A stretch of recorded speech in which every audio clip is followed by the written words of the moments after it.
सात समंदर पार से मिला दोस्ती वाला धोखा आज एक्सपोज हो गया। अमेरिका का हाल यह है कि वो अपने मनमौजी मुखिया के मुताबिक चल रहा है। डोनाल्ड ट्रंप एक बिजनेसमैन है, वो डिप्लोमेसी को भी उसी तरह चलाते हैं। तभी तो वो भारत को दोस्त तो बताते हैं, लेकिन टैरिफ भी लाद देते हैं। पाकिस्तान की आतंकी हरकतें जानते तो हैं, फिर भी उससे ऑयल डील करते हैं। ट्रंप के इसी डबल स्टैंडर्ड और ब्लैकमेलिंग के पीछे है भारत का एक खास दोस्त। कहते हैं दुश्मन का दुश्मन दोस्त होता है। क्या पाकिस्तान को शरण देकर ट्रंप यही कर रहे हैं?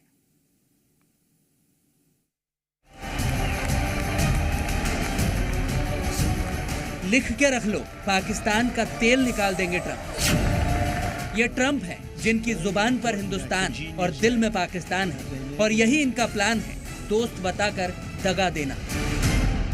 As you know, Prime Minister Modi is a friend of mine. Prime Minister Modi is a friend of mine.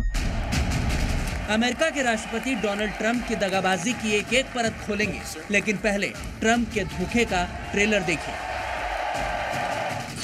Trump धोखेबाज हैं क्योंकि वो भारत से दोस्ती की बात करके पाकिस्तान को शह देते हैं। ट्रंप चालबाज हैं क्योंकि वो ट्रेड डील के लिए ब्लैकमेल करने के लिए भारत पर 25% टैरिफ लगा रहे हैं। और इसके साथ ही ट्रंप की पलटू डिप्लोमेसी है, क्योंकि वो कभी रूस और भारत की दोस्ती से चिढ़ते हैं तो अगले ही दिन उस पर यू टर्न ले लेते हैं। अब अमेरिकी राष्ट्रपति की दोहरी नीति और चालबाजी का एक एक चैप्टर खोलते हैं। ट्रंप की चालबाजी का चैप्टर 1 है धोखेबाजी, और ऐसा हम इसलिए कह रहे हैं क्योंकि ट्रंप अपने फायदे के लिए आतंकिस्तान से तेल की डील कर रहे हैं। खुद ट्रंप ने इसका ऐलान करते हुए कहा है, हमने पाकिस्तान के साथ एक डील फाइनल की है जिसमें अमेरिका और पाकिस्तान मिलकर वहां के विशाल तेल भंडारों का विकास करेंगे। ट्रंप ने तेल वाला झुंझुना पकड़ाकर शहबाज और मुनीर को बेवकूफ बनाया। ट्रंप की इस हवाबाजी से पाकिस्तानी भी हसीन सपने देखने लगे। उसके लिए क्या इस कंगाल मुल्क के पास पैसा भी है? रिपोर्ट्स के मुताबिक पाकिस्तान में मिले तेल भंडार से जुड़ी रिसर्च पूरी करने में करीब 42,000 करोड़ रुपए का खर्च आएगा। इसके बाद समंदर की गहराई से इसे बाहर निकालने में करीब 4 से 5 साल का वक्त लग सकता है, और तब तक ट्रंप की विदाई का वक्त आ जाएगा। वैसे भी ट्रंप ये सब सौदे के तहत ही तो कर रहे हैं, क्योंकि पाकिस्तान के फील्ड मार्शल आसिम मुनीर को ट्रंप ने लंच पर बुलाया था।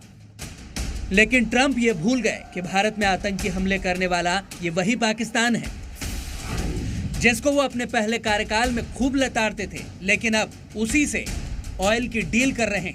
पहले कार्यकाल में ट्रंप ने पाकिस्तान की फंडिंग तक पर रोक लगा दी थी, और अब दूसरे कार्यकाल में वो मुनीर को लंच पर बुला रहे हैं। खैर, ब्लू वाटर इकोनॉमी के लालच में ट्रंप के लिए भले ही शहबाज और मुनीर ब्लू आइड बॉय बने हुए हों, लेकिन पाकिस्तान और धोखेबाजी एक ही सिक्के के दो पहलू हैं, और ट्रंप को भी ये जल्द पता चल जाएगा। हालांकि ट्रंप भी तो कुछ यही कर रहे हैं। भारत से दोस्ती के नाम पर धोखेबाजी से ट्रंप के खिलाफ देश में गुस्सा है। क्या हो रहा है? किस तरह का व्यवहार कर रहे हैं डोनाल्ड ट्रंप, और उनका नाम तक नहीं लिया जाता। ट्रंप क्या कर रहे हैं और क्यों कर रहे हैं, इसके लिए खोलते हैं ट्रंप की साजिश का चैप्टर नंबर 2, चालबाजी। क्योंकि भारत और अमेरिका के बीच व्यापार समझौता होना है, और ट्रंप चाहते हैं कि भारत में कृषि और डेयरी उद्योग में अमेरिकी सामानों को एंट्री दे दी जाए, लेकिन इससे हमारे किसानों को नुकसान होगा, तो भारत सरकार इसके लिए राजी नहीं हो रही। इसीलिए ट्रंप अगस्त के महीने में होने वाली भारत अमेरिकी प्रतिनिधिमंडल की मीटिंग से पहले ही 25% टैरिफ लगाने की चाल चल रहे हैं। As you know, Prime Minister Modi is a friend of mine, but they don't do very much business in terms of business with us. They sell a lot to us, but we don't buy from them. You know why? Because the tariff is so high. They have one of the highest tariffs in the world.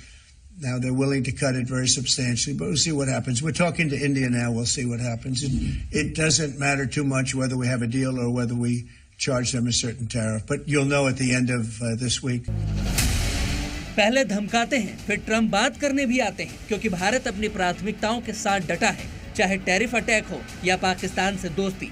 Bharat Trump की चालबाजी में बिल्कुल नहीं फंसेगा। सरकार हालिया घटनाक्रम से होने वाले प्रभावों का परीक्षण कर रही है। वाणिज्य एवं उद्योग मंत्रालय निर्यातकों और उद्योग सहित सभी हितधारकों से संवाद कर इस विषय पर उनके आकलन की जानकारी ले रहा है। ट्रंप की चालबाजी का चैप्टर नंबर 3 है पलटू डिप्लोमेसी, क्योंकि ट्रंप भारत की तरक्की और रूस से उसकी दोस्ती देखकर चिढ़ने लगे हैं। वो कैसे? तो इसे ट्रंप के 2 सोशल मीडिया पोस्ट के जरिए समझिए। 30 जुलाई को ट्रंप ने 25% टैरिफ लगाने के पीछे तर्क दिया कि भारत हमेशा से अपनी ज्यादातर सैन्य चीजें रूस से खरीदता है और चीन के साथ ही रूस का सबसे बड़ा तेल खरीदार भी है। वहीं 15 घंटे बाद ट्रंप ने फिर से सोशल मीडिया पर एक पोस्ट किया, मुझे परवाह नहीं कि भारत रूस के साथ क्या करता है। पहले कहते हैं कि उन्हें भारत रूस की दोस्ती के व्यापारिक रिश्तों से दिक्कत है, फिर कहते हैं उन्हें कोई दिक्कत नहीं। दरअसल ट्रंप दुनिया की इकोनॉमी को अपने मुताबिक चलाने की कोशिशों में हैं और चाहते हैं कि भारत को भी वो अपने हिसाब से चलाएं, लेकिन भारत का स्टैंड अटल है, अडिग है, हिंदुस्तान झुकेगा नहीं। ब्यूरो रिपोर्ट, जी मीडिया।